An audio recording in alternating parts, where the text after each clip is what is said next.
Chairman, here we are at Soccerex in Manchester. The FA's had a large presence over the last 2 days. How important has it been for us to be here in the 150th anniversary year? Yes, well, first of all, I'm always delighted to be back in Manchester. I spent a lot of time here in the past, and it's one of my favourite cities.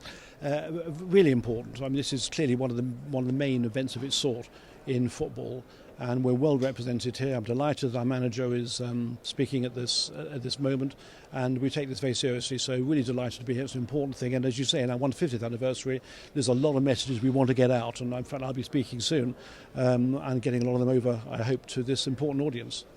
Of course, I mean it is a big year for the FA. And we've got a lot of stuff going on. And there's been some great people from the game from all over the world here, so a lot of people have seen what we've done and the wider work that we do. Well, absolutely. We have a great. The FA is sometimes done down, and people don't really understand quite what we are and what we do, and the fantastic work that we do. And one of the things I will be doing at this in my speech is praising the FA staff and the FA executive. I think a fantastic group of people. I've got a huge time for them. I think they really do a wonderful job. So I'm very proud of what we do and what we're doing, and I'm delighted to have the opportunity to talk to a wide audience about it.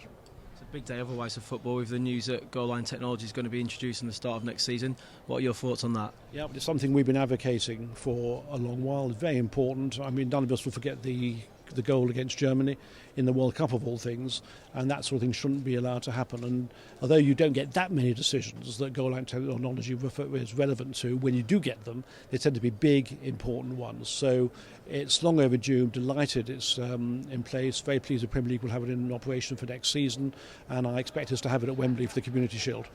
Of course, speaking of Wembley, two big FA Cup semi-finals coming up this weekend. Always a great weekend of football to look forward to. Yes, they're two very different matches, and that's the beauty of it, isn't it? That the FA Cup is this wonderful democratic competition that brings the whole of the game together. Where big can play small, where the draw is so arbitrary, and there's that sort of excitement. It's different. It's very, very different from everything else. And I'm a passionate believer in defending the FA Cup, ensuring it keeps its integrity. I personally am a very strong advocate for FA Cup replays, and that they stay in place in spite of all the difficulties in the fixture calendar. So yes, very excited about the weekend. I'm looking forward to both matches in very different ways. Of course, one thing that is overlooked with the FA Cup is the prize money and the TV money that goes to the clubs.